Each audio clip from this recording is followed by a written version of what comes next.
He was an old man who fished alone in his skiff in the Gulf Stream, and he had gone 84 days now without taking a fish.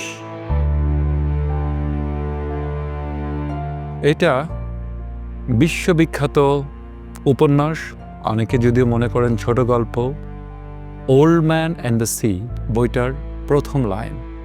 এ বইটা আমাদের জীবনে অনেকেরই পড়া প্রথম ইংরেজি বই, এবং যারা ইংরেজিতে পড়েননি তারা অনেকের অনুবাদে পড়েছেন। The old man and the C অনুবাদ যারাই করেছেন বাংলায়, কবি চৌধুরী করেছিলেন, সেবা প্রকাশনী থেকে রওশন জামিল করেছিলেন, পরবর্তীতে আহমেদ মজার করেছেন, আরও অনেক। বাংলায় অন্তত আমি 10টা সংস্করণ দেখেছি। এবং আমাদের বিখ্যাত কথা সাহিত্যিক প্রয়াত হাসান আজিজুল হক, যিনি জীবনের শেষ প্রান্তে এসে হেমিংওয়ের দ্য স্নোজ অফ কিলিমাঞ্জারো অনুবাদ করেছিলেন, উনি একটা ব্যক্তিগত আড্ডায় আমাকে বলেছিলেন যে এই বইটা উনি ওনার নিজের মতো অনুবাদ করতে চান। তো যাই হোক, আমি ধরে নিচ্ছি এই বইটা আমরা অধিকাংশ বাংলাতে পড়েছি, যারা পড়েনি তারা ইংরেজিতে পড়েছি। এই বইটা নিয়ে আমার ব্যক্তিগত আলাদা ভ্রমণ আছে, একবার নয় একাধিকবার। এই বইটা যখন আমি প্রথম থেকে পড়ি, প্রথমবার তো অবশ্যই বোঝা মুশকিল। একটা বুড়ো লোক সমুদ্রে মাছ ধরছে, কিউবার একটা জেলে পল্লীর জেলে, যার নাম সান্তিয়াগো। 84 দিন হয়ে গেল উনি মাছ পাচ্ছে না। তাই তার নৌকায় সহকারী হিসেবে যে বাচ্চা ছেলেটা ছিল, তার বাবা মা বললো, না তুমি বুড়ো অপয়া, তুমি ওর সাথে যেও না। তো ছেলেটা অন্য নৌকায় গেল, সে মাছের পর মাছ পাচ্ছে, কিন্তু তার মন পড়ে আছে বুড়োর কাছে, যে বুড়োটা আমাকে এত কিছু শিখিয়েছে। সেই সান্তিয়াগো একা আজকে সমুদ্রের ক্যারিবিয়ান সিতে মাছ ধরছে, তার কি হচ্ছে? এদিকে সান্তিয়াগো কিন্তু আসলেই কিউবার, অনেকে বলে পৃথিবীর শ্রেষ্ঠতম জেলে বা মাছ শিকারী। এবং উনি একসময় একটা মাছ পেলেন, একটা অপূর্ব মার্লিন, 18 ফিট লম্বা একটা মার্লিন তিনি পেলেন। কিন্তু সেই মার্লিনটা শিকার করতে তার যে সংগ্রাম, এবং সেই মার্লিন নিয়ে গ্রামে ফিরতে ফিরতে যে ঘটনা হলো, সেটা নিয়েই এই ছোট গল্প বা উপন্যাসটা লিখলেন আর্নেস্ট হেমিংওয়ে। এবং এটা তিনি লিখলেন তার নিজের জীবনের অভিজ্ঞতা দিয়ে। এবং আমি প্রথমে বলে নিতে চাই, হ্যাঁ, হেমিংওয়ে শিকারী হিসেবে অত্যন্ত বিখ্যাত ছিলেন, আফ্রিকাতে শিকার করেছেন, এবং তার চেয়েও বেশি বিখ্যাত ছিলেন মাছ শিকারী হিসেবে। উনি সেই সময়কার মাছ ধরার হিসেবে পৃথিবীর বেশ কয়েকটি ওয়ার্ল্ড রেকর্ডের অধিকারী ছিলেন। মার্লিন ধরেছেন, টুনা ধরেছেন, অর্ধেক জীবন কিউবাতেই ছিলেন, ফ্লোরিডাতে মাছ ধরতেন। যাই হোক, কিন্তু এই বইটা কিন্তু মাছ ধরা নিয়ে নয়, এই বইটা আপনার আমার জীবন নিয়ে। এই বইটাতে সব কিছুই রূপক। এই মহাসমুদ্র, এই জীবনের মধ্যে আমরা এগিয়ে যাচ্ছি কোনো একদিকে, আমাদের আশার দিকে। 84 দিন হয়ে যাচ্ছে, সারা জীবন চলে যাচ্ছে, আমরা আমাদের লক্ষ্যে হয়তো পৌঁছাতে পারছি না। লক্ষ্যটা কি? এই লক্ষ্যে যখন উনি পৌঁছালেন, মনে হলো আমি লক্ষ্যে পৌঁছে গেছি। আবার চূড়ান্ত হতাশা আসলো, আবার একের পর এক সংগ্রাম আসলো। এই বইটার সাথে যে ভ্রমণের গল্পটা আমি বলতে চাই, আর্নেস্ট হেমিংওয়ে তার জীবনের অধিকাংশ সময়, প্রায় অর্ধেক সময় কাটিয়েছিলেন কিউবাতে। তার জীবনের শ্রেষ্ঠতম রচনাগুলো কিউবায় বসে লেখা, এবং কিউবায় এক জায়গায় না, উনি হাভানার যে হোটেল আম্বোস মন্ডোসে ছিলেন, যেখানে বসে তার অতি বিখ্যাত for whom the bell tolls উপন্যাসটা লেখা। সেখানে আমাদের যাওয়া হয়েছে কয়েকবার। তার ফিনকা ভিগিয়া নামে যে সবচেয়ে বিখ্যাত বাড়িটা, যেখানে বসে তার একাধিক উপন্যাস, প্রচুর ছোট গল্প লেখা, যেটা এখন একটা অতি বিখ্যাত জাদুঘর। এবং সত্যি বলতে হেমিংওয়ের জীবন নিয়ে উনি যে কটা বাড়িতে ছিলেন, যতগুলো জাদুঘর আছে প্রায় সবগুলোতে আমার যাওয়া হয়েছে, কিন্তু সবচেয়ে গুরুত্বপূর্ণ এবং সবচেয়ে গোছানো ফিনকা ভিগিয়া।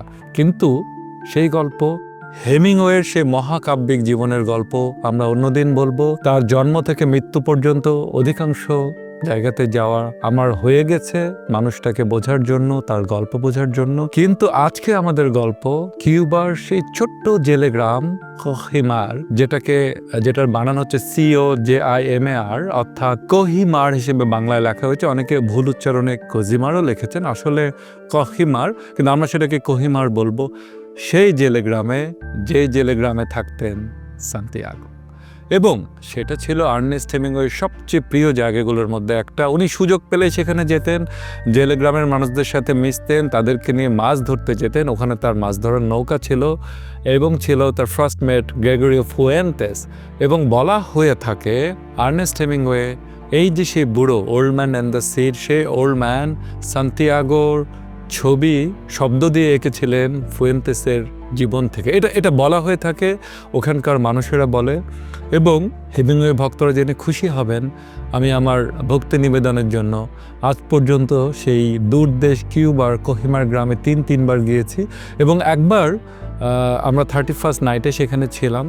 এটা এক ধরনের আপনি শিশুতোষ মুগ্ধতা বলতে পারেন, পাগলামি বলতে পারেন, কিন্তু এই জায়গাটা আমার ভালো লেগেছিল, কারণ এই বইটা আমাকে জীবনে অনেক কিছু দিয়েছে। আমাকে এই বইটা শিখিয়েছে যে কোনো সময় হতাশ হতে নেই। হ্যাঁ, হতাশা আসবে, সংগ্রাম আসবে, কিন্তু শেষ পর্যন্ত এই বইটার মূল যে লাইনটা যদি আপনি একটা লাইনে বলেন, man can be destroyed but can not be defeated. তুমি একটা মানুষকে সমূলে মেরে ফেলতে পারো, ধ্বংস করে ফেলতে পারো, কিন্তু তার আশা কেড়ে নিতে পারো না। এই জন্যে প্রথম যখন আমি বইটা পড়ি, এই জায়গা নিয়ে আমার আগ্রহ জন্মায় এবং পরবর্তীতে গত এক যুগে কিউবা যে 3বার আমি গিয়েছি, ভবিষ্যতে আশা করছি আবারও যাব। এই গ্রামে যাওয়া হয়েছে, এই গ্রামে লা তেরেজা নামে যে পানশালা, যেখানে হেমিংওয়ে নিয়মিত বসতেন তার বন্ধুদের সাথে, সেখানে একাধিকবার যাওয়া হয়েছে। এবং এই গ্রামের জেলেরা তখন তো বটে, এখন পর্যন্ত হেমিংওয়েকে কেউ নাম ধরে ডাকে না, তারা বলে ডাকে পাপা, অর্থাৎ বাবার মতো। এবং হেমিংওয়ের এই বইটা কিন্তু ওই গ্রামের অধিকাংশ জেলে পড়েননি, এমনকি ফুয়েন্তেসও পড়েননি। এ ব্যাপারে আপনারা চাইলে মাইকেল প্যালিন, বিবিসির সে বিখ্যাত উপস্থাপক, ভ্রামণিক, পর্যটক, তার একটা অসাধারণ 4 পর্বের তথ্যচিত্র আছে, হেমিংওয়ে অ্যাডভেঞ্চার্স। এটার কিউবা পর্বটা দেখে নিতে পারেন। এবং সেখানে ফুয়েন্তেস বেশ একটু গর্ব করে তাই বাঁচি, কিন্তু আমরা খুব গর্বিত যে পাপা হেমিংওয়ে আমাদের নিয়ে এই গল্পটা লিখেছেন। এই গল্পটা 1952 সালে প্রকাশিত হয়, প্রথমে একটা ম্যাগাজিনে। যেহেতু আমি বলেছি এটা আমরা উপন্যাস বলছি, কিন্তু খুবই ছোট্ট একটা গল্প আপনারা দেখতে পাচ্ছেন, মাত্র কয়েক পাতার একটা বই। 1953 সালে এটা পুলিৎজার পুরস্কার পেল এবং 1954 সালে এটা সাহিত্যে নোবেল পুরস্কার পেল। হ্যাঁ, সাহিত্যে নোবেল পুরস্কার হেমিংওয়ের সারা জীবনের অর্জনের জন্য দেওয়া হয়েছে, কিন্তু সেখানে উল্লেখ করা ছিল মানুষের সংগ্রাম এবং সেই সংগ্রামে জয়ী হওয়ার জন্য যে উৎসাহ, যে আইকন আমাদের সামনে দরকার হয়, যে সিম্বল আমাদের সামনে দরকার হয়, যে যাতে জীবনের শেষ দিন পর্যন্ত আমরা আশাহত না হই, সেটার একটা অপূর্ব আখ্যান, অসাধারণ দলিল, একটা সত্যিকারের দাস্তান, the old man and the sea. হ্যাঁ, আমরা জানি জীবনের শেষ দিকে আর্নেস্ট হেমিংওয়ে কিউবাতে থাকেননি। বিভিন্ন পরিস্থিতিতে উনি নোবেল পুরস্কার পাওয়ার কয়েক বছর পরে উত্তর আমেরিকার আইডাহো, যেটা কানাডা এবং আমেরিকার বর্ডারে অবস্থিত, অত্যন্ত ঠান্ডা জায়গা, ওখানে কিছুদিন ছিলেন। এবং পরবর্তীতে আমরা জানি উনি বাইপোলার ডিজিজে আক্রান্ত ছিলেন, এক ধরনের দুরারোগ্য মানসিক রোগ সেই সময়, এবং উনি আত্মহনন করেন।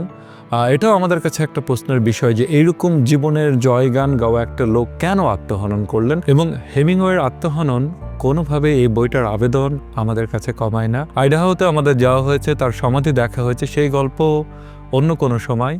আজকে আমি আপনাদের ওল্ড ম্যান অ্যান্ড দ্য সির গল্প বলতে যে আমার কাছে দেখা পৃথিবীর সবচেয়ে মূল্যবান, সবচেয়ে মানবিক ভাস্কর্যটার গল্প বলবো, যেটা ছবি আপনারা দেখতে পাচ্ছেন। এই ভাস্কর্যটা আছে এই কোহিমার গ্রামে, আর্নেস্ট হেমিংওয়ের একটা ভাস্কর্য। এর পিছনের গল্পটা অত্যন্ত আবেগতাড়িত এবং আমি মনে করি পৃথিবীর প্রত্যেকটা মানুষের এই গল্পটা জানা দরকার। আর্নেস্ট হেমিংওয়ে যখন নোবেল পুরস্কার পান, এই নোবেল পুরস্কারের টাকাটা উনি নেননি, উনি এই বিপুল পরিমাণ টাকা কোহিমারের জেলেদেরকে দান করে দিয়েছিলেন। জেলে ভাইদেরকে উনি বলেছিলেন, দেখো তোমাদের মাঝে আমি আছি, আমি তোমাদের বন্ধু, তোমাদের নিয়ে দীর্ঘ জীবন কাটালাম এবং তোমাদের গল্প লেখার ফলেই সারা পৃথিবী মুগ্ধ হয়ে আমাকে এত বড় একটা সম্মান দিল, কিন্তু এই টাকাটা আমি নিব না, এই টাকাটা তোমাদের জীবনের মান উন্নয়নের জন্য আমি দান বলবো না, আমার একটা অবদান তোমাদের কাছেই আমি রাখলাম। এই পুরো টাকাটা তিনি তাদের গ্রামের উন্নয়নের জন্য দেন। তো হেমিংওয়ে যখন মারা যায়, এই খবর যখন কোহিমারে পৌঁছায়, সেখানকার জেলেরা বসে একাধিক মিটিংয়ে তারা চিন্তা করছিল যে পাপা হেমিংওয়ে তার জীবনের এত বড় জিনিস আমাদের দিয়ে গেলেন এবং আমাদের গ্রামের নাম সারা পৃথিবী জানেই ওনার কারণে। কিউবাতে তো কত জেলে গ্রাম আছে, কত মানুষ, একটা ক্যারিবিয়ান সাগরের একটা দ্বীপ, কত জেলে আছে, কয়জন তাদের নাম জানে? কোহিমারের নাম সারা পৃথিবী জানে হেমিংওয়ের এই উপন্যাসটার কারণে। তো তারা একটা অভূতপূর্ব সিদ্ধান্ত নিল, প্রত্যেকটা জেলে তারা মিলে ঐক্যমতে পৌঁছালো যে তারা তাদের ফিশিং বোট, মাছ ধরার নৌকার যে প্রোপেলার, সেখানকার সীসা কুদে প্রত্যেকে কিছুটা ধাতু দিবেন, মানে সীসা দিবেন ভেঙে কুদে, এবং সেই মেটালগুলো একসঙ্গে গলিয়ে আর্নেস্ট হেমিংওয়ের একটা আবক্ষ ভাস্কর্য বানানো হবে, যাতে প্রত্যেকেরই অবদান প্রত্যেকেরই স্মৃতি থাকলো। এই সেই ভাস্কর্য আপনারা দেখছেন। আপনারা অনেকেই বলতে পারেন যে এটা হেমিংওয়ে হয়নি, এটা এত সুন্দর একটা ভাস্কর্য মোটেও নয়, কিন্তু আমি মনে করি এটা পৃথিবীর সবচেয়ে গুরুত্বপূর্ণ ভাস্কর্যগুলোর একটা, বা সবচেয়ে গুরুত্বপূর্ণ ভাস্কর্য। কারণ এটার সাথে যে মায়া জড়িত আছে, যে জেলেগুলো যারা কোনোদিন হেমিংওয়ের বই পড়েননি কিন্তু তাদের কাছে যে পাপা, তার অবদানকে তারা মনে রেখেছেন এই ভাস্কর্যের মাধ্যমে, সেগুলো টিকে আছে। এবং এই বইটার পুরো গল্প আপনারা যারা এখনও পড়েননি তাদের জন্য আমি বলছি না, কিন্তু বইটা পড়লে দিনের শেষে আপনারা আমাকে না হলেও অবশ্যই হেমিংওয়েকে ধন্যবাদ দিবেন এই জীবনের জয়গান গাওয়ার জন্য। এবং বুড়োটার যে সংগ্রাম, বুড়ো যখন মহাসমুদ্রের মাঝে একটা বিশাল দানবীয় মাছের সঙ্গে একা লড়াই করছে এবং তাকে পরাস্ত করে আবার হাঙ্গরদের সাথে লড়াই করছে, তখন যে গল্পগুলো বুড়ো নিজের সঙ্গে বলতে থাকে, যে অবস্থায় বন্ধু থাকলে কি হতো, আমি কি করব, সে মাস্টার সাথে কথা বলছে, তার উপর তার কোনো রাগ নেই, ক্রোধ নেই, তার কোনো দুঃখবোধ নেই, সে একটা নির্লিপ্ত মানুষের মতো।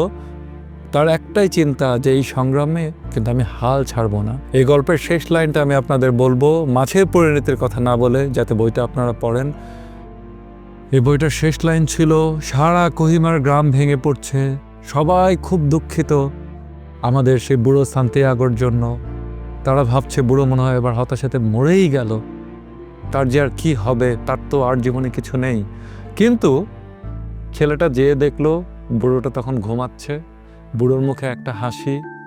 এবং বুড়ো এই বইতে কয়েকবার বলেছে উনি তরুণকালে আফ্রিকার উপকূলে গিয়েছিলেন মাছ ধরতে ঘুরতে, এবং আফ্রিকার উপকূলে সিংহ শুয়ে থাকতে দেখেছেন। সেই সিংহের ফোলানো কেশর তার সারা জীবনের সবচেয়ে সুখ স্মৃতিগুলোর মধ্যে একটা, এবং তিনি মাঝে মাঝেই সেই স্মৃতিগুলো স্মরণ করেন তার জীবনে একটু চাঙা হওয়ার জন্য, তার চেয়ে বড় কথা জীবনকে ধন্যবাদ যাবার জন্য। তো বইটার শেষ লাইন ছিল, the old man was dreaming about the Lions. এটা আমাদের এটাই বলে যে জীবনের শেষ পর্যন্ত সুখী জিনিসটা মনে রাখলেই আমরা জীবনে আরেকটু এগোতে পারবো। আমার এই গল্পটা আর্নেস্ট হেমিংওয়ের এই অতি বিখ্যাত ছোট গল্প বা বই নিয়ে নয়, আমাদের সবার জীবন নিয়ে, কোহিমার গ্রাম নিয়ে। কোহিমার গ্রামের বিভিন্ন ছবি আপনারা দেখলেন, এত অপূর্ব একটা গ্রাম, কিন্তু এরকম গ্রাম পৃথিবীতে অনেক আছে। এখানেই সাহিত্যের মাহাত্ম্য। ভাগ্যিস হেমিংওয়ে কোহিমার গ্রামটা, সেখানকার অধিবাসী এবং তাদের জীবন সংগ্রামের সাথে আমার আপনার জীবন সংগ্রামকে মিলিয়ে লিখেছিলেন। হতে পারে সেই কোহিমার অন্য কোথাও নয়, হয়তো সেই কোহিমার আমাদের বাংলাদেশের পদ্মা নদীতে বা যমুনাতে, এর পাড়ের কোনো জেলে নিয়ে, অথবা এই কোহিমার আমার আপনার মাথার ভেতরে। ধন্যবাদ যারা বইটা পড়েছেন, আর একবার পড়তে পারেন, যারা পড়েননি তারা তো অবশ্যই পড়বেন। চলুন এই বইটা পড়তে পড়তে আমরাও সেই সান্তিয়াগোর মতো স্বপ্ন দেখি সোনালি সিংহের, যে সিংহ আসলে আমাদের জীবনে আশাবাদের প্রতীক। এবং মনে রাখি, man can be destroyed but can not be defeated. ধন্যবাদ।